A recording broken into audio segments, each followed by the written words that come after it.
सभी मित्रों को सादर नमस्ते। यज्ञ प्रत्यंत यूट्यूब चैनल में आपका स्वागत है। मैं आचार्य दीपक शास्त्री प्रमुख विषय के साथ आपके बीच में उपस्थित हूँ। आज का मेरा जो विषय है वो बहुत गंभीर विषय है, दिल को झकझोर देने वाला विषय है। हमारी वीडियो को अंत तक सुनिए। वास्तव में आपको इस वीडियो के माध्यम से जो संदेश दिया जा रहा है वो बहुत अद्भुत है। समाज की, संसार की पीड़ा इस वीडियो में छुपी हुई है, इसलिए मैं शब्द इस्तेमाल कर रहा हूँ, प्रयोग कर रहा हूँ, वो है गंभीर। ये जो विषय है वो बड़ा गंभीर है, बड़ा जटिल है। आज का जो विषय है वो है कन्या भ्रूण हत्या क्यों।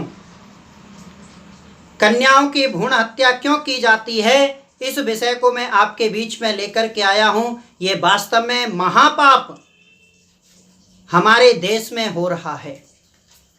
जिस देश में हो रहा है उस देश की संस्कृति कन्याओं पर आधारित थी, नारी पर आधारित थी। नारी शक्ति का बखान करते हुए जिस देश की संस्कृति कभी थकती नहीं थी, उस देश में यदि ये जघन्य अपराध हो रहा है तो मैं समझता हूँ संसार में सबसे बड़ा पाप, इससे बड़ा पाप कोई नहीं हो सकता है। सबसे बड़ा पाप यह है, हमारे देश में जहां बोला जाता था यत्र नार्यस्तु पूज्यते रमन्ते तत्र देवता, जहां नारियों की पूजा होती है, नारियों का सम्मान होता है, वहीं पर सभी देवताओं का निवास होता है। वहीं पर जहां नारियों की, लड़कियों की, कन्याओं की इज्जत होती है, सम्मान होता है, सत्कार होता है, उसी जगह पर समस्त देवता अपना निवास बनाते हैं। समस्त देवताओं से तात्पर्य खुशियां वहां खिलखिलाती हैं। उस आंगन में खुशियां महक उठती हैं, खुशियां चहक उठती हैं, जिस आंगन में कन्याओं का सत्कार होता है।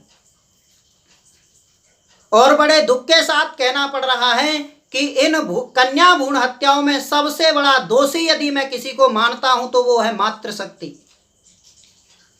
वास्तव में ये माता ही अपने अंश को मारने के लिए सबसे बड़ी जिम्मेदार हैं, क्योंकि आपकी जो दोहरी सोच समाज में चल रही है, उस दोहरी सोच में माताएं बहुत ज्यादा आगे हैं। एक बूढ़ी माँ बहुत ज्यादा परेशान थी। जब ज्यादा परेशान थी तो उसने ये जो दोहरी सोच समाज में आज विद्यमान है, ये माताओं ने बना रखी है। एक माँ, जैसा मैं निवेदन कर रहा था, एक बूढ़ी माँ बहुत ज्यादा परेशान आंगन में बैठी है। पड़ोसन घर के सामने से निकली तो देखा कि दादी माँ बड़ी परेशान दिख रही हैं, हालचाल पूछे जाएं। तो वो पड़ोस वाली, जो पड़ोस में रहती थी, वो आकर के पूछी, क्या बात है आंटी, बहुत परेशान दिख रहे हो। तो उसने कहा कि नहीं, मैं परेशान नहीं हूं, बस बता नहीं सकती मैं अपनी परेशानी। उसने कहा क्या हुआ, बताइए तो सही। तब वो कहती है कि जब से मेरे घर में मेरी बहू आई है, जब से मेरे घर में मेरी बहू आई है, तब से मेरा बेटा उसका गुलाम बन गया है। वो मेरी नहीं सुनता, वो तो केवल और केवल उसकी सुनता है। उसके लिए बेड पर टी लेकर के जाता है, चाय लेकर के जाता है, उसकी हर बात सुनता है, मेरी किसी भी प्रकार से कोई बात नहीं सुनता है, उसकी सेवा शुश्रूषा में लगा रहता है। मेरा बेटा तो बीवी का गुलाम बन गया है। वो पड़ोसन समझदार थी, आज की तरह आग लगाने वाली नहीं थी।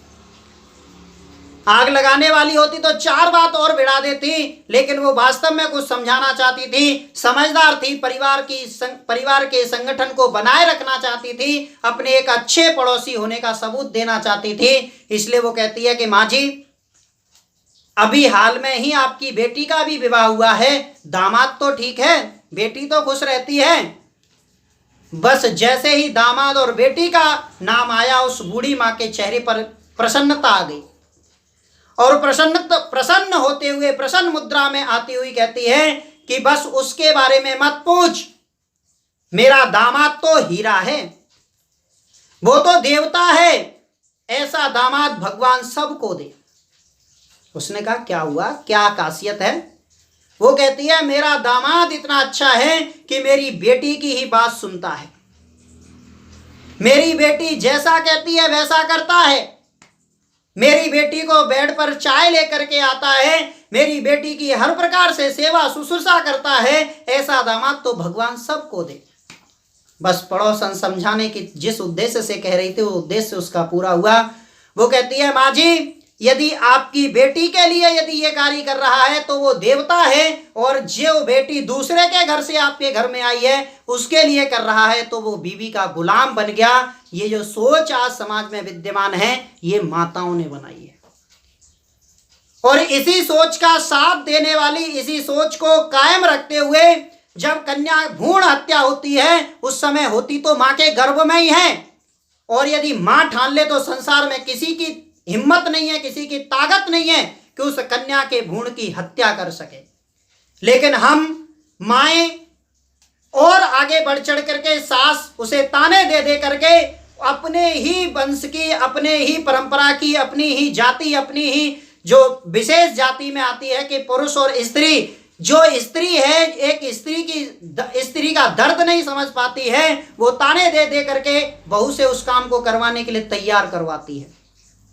इस भ्रूण हत्या के दुष्परिणाम कितने हैं?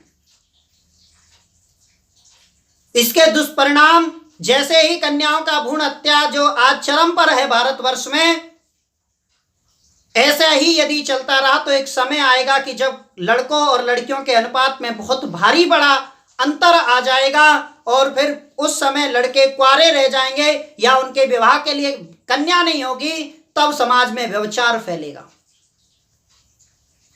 और ये इस व्यभिचार से पूरा समाज त्रायसित हो जाएगा। पूरे समाज में हर तरफ, चारों तरफ समाज में दुखमय ही समाज हो जाएगा। इसलिए इस भ्रूण हत्या को रोकने की आवश्यकता है। इसका स्वरूप कैसा है? स्वरूप सुनकर के आपका हृदय कांप जाएगा।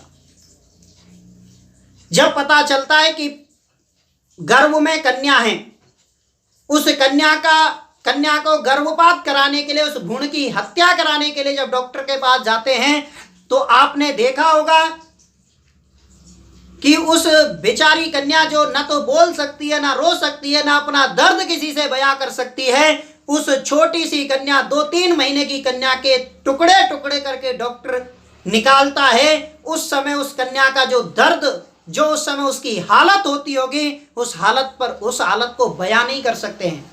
सारे कवि, महर्षि, विद्वान, विदुषी सभी इस दर्द को बयान करने में असमर्थ हैं। मेरे पास ऐसे कोई शब्द नहीं है जो मैं उस कन्या के, उस भ्रूण के दर्द को बयान कर सकूं। और ऐसा बड़ा जघन्य पाप, जघन्य अपराध करते समय ना डॉक्टर के हाथ कांपते हैं और ना उस माँ के हाथ कांपते हैं जो स्वयं अपने अंश को कटवा रही है।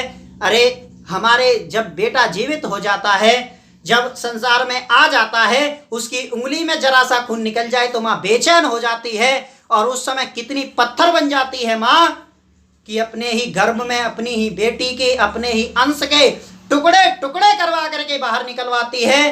तो इस भ्रूण हत्या से बचे। और एक बहुत बड़ा कारण है इस भ्रूण हत्या कराने का, वो है दहेज प्रथा। इस दहेज के कारण भी आज संसार में बहुत सारी कन्याएं अविवाहित हैं, या इस दहेज के कारण जो कन्या के लिए गुण कर्म स्वभाव वाला लड़का होता है, वो उसकी दहेज डिमांड इतनी होती है कि माँ बाप उसकी दहेज डिमांड पूरी नहीं कर पाते हैं, जिसके कारण उस कन्या का विवाह इतने अच्छे, जितने गुणकर्म स्वभाव कन्या के हैं, ऐसे गुणकर्म स्वभाव वाला उसको पति नहीं मिल पाता है, जिसके कारण गृहस्थ में नरक बन जाता है। या लड़के की डिमांड इतनी ज्यादा होती है कि उसके घर में लड़की ऐसी आ जाती है जिस पर संस्कार नाम की कोई चीज नहीं होती है, बस दहेज मोटा लेकर के आती है, जिसके दहेज में अंधे होकर के जब विवाह कर लेते हैं उसका घर भी नरकमय बन जाता है। याद रखना। दूसरा बहुत बड़ा कारण है पुत्र मोह। आज हमारे समाज की एक धारणा बन चुकी है कि यदि कन्या होगी तो वो पराए घर की होगी, पराया धन है वो तो दूसरे के घर जाएगी, और यदि बेटा होगा तो मेरा वंश आगे बढ़ाएगा, बेटा होगा तो हमारे बुढ़ापे का सहारा बनेगा। ये जो सोच आज समाज में विद्यमान है, ये समाज ही स्वयं इस सोच को नकार रहा है। आप पेपर उठा करके देख लिए, हर दूसरे दिन की, हर तीसरे दिन की यह घटना है कि आज उसने अपने माता पिता को मार दिया, आज उसने अपने माता पिता को घर से बाहर खड़ा कर दिया। ऐसी जो घटनाएं देखने को मिलती हैं, इन घटनाओं से हमें ये याद रखना चाहिए कि यदि सुयोग्य लड़का है तो वो भी आपका पालन पोषण करेगा, और सुयोग्य लड़की है तो वो भी आज के समय में किसी लड़के से कम नहीं है। संसार में जिन्होंने इतिहास रचा है, यदि उन कन्याओं का गर्भ में ही भ्रूण करा दिया जाता, गर्भ में ही भ्रूण हत्या करा दी जाती, तो आज हम उन इतिहास से वंचित रह जाते। जरा सोच करके देखना, जिनका इतिहास में या जिनका अभी भी हम उंगलियों पर नाम जानते हैं, या भारत की या विश्व की जिन लड़कियों को, जिन कन्याओं को या जिन महिलाओं को हम जानते हैं कि जिन्होंने अपने माता पिता, देश, समाज, राष्ट्र तक का नाम रोशन कर दिया, यदि उनको ही गर्भ में गर्भपात करा दिया जाता तो कितने वंचित रह जाते। तो आइए याद रखें, कभी भी इस जघन्य पाप को होने से रोकें और ना करें। अपने घर में तो होने ही ना दें, आस पड़ोस में जहां तक आपका सामर्थ्य है, इस पाप को, जघन्य अपराध को होने से रोकें। सरकार से भी निवेदन है, वैसे सरकार ने बहुत सारे काम चला रखे हैं, बहुत सारी योजनाएं चला रखी हैं, लेकिन फिर भी जिस स्थिति में, जिस शक्ति के साथ में सरकार को पेश आना चाहिए, शायद उतनी शक्ति नहीं है। इसी के कारण आज कई राज्यों में यह अनुपात बहुत बड़ा हो गया है, 900 पर 1000 तक का अनुपात आ गया है। बस यहां से यह अनुपात सुधरे, अब इससे ज्यादा ना बिगड़े, यही परमपिता परमात्मा से प्रार्थना है। आप सब लोग भी इसमें सहयोग दें। आज के समय में लड़का और लड़की किसी से, किसी भी प्रकार से कम नहीं है। जो कार्य लड़का कर सकता है वो लड़की कर सकती है। जो रोटी, जो बुढ़ापे का सहारा आपका बेटा बनता था, वो बेटी भी बन सकती है, और जो बेटा आपके बुढ़ापे का सहारा बनेगा, उसके साथ में अभी उसकी अर्धांगिनी चाहिए, और अर्धांगिनी कोई ना कोई कन्या होगी। यदि अर्धांगिनी नहीं है तो वो बेटा भी आपका सहारा बनने में असमर्थ है। उसकी पूरी शक्ति, उसकी जो पूर्ति है वो अर्धांगिनी से होती है, अन्यथा तो वो आधा बना रहता है और आधा आपकी सेवा नहीं कर पाएगा।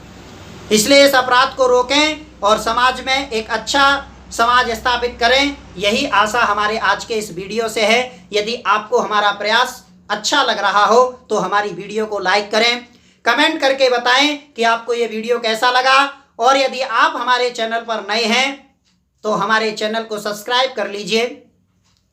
बेल आइकन बटन दबाना बिल्कुल मत भूलिए, जिससे आपको नए वीडियो का नोटिफिकेशन प्राप्त हो।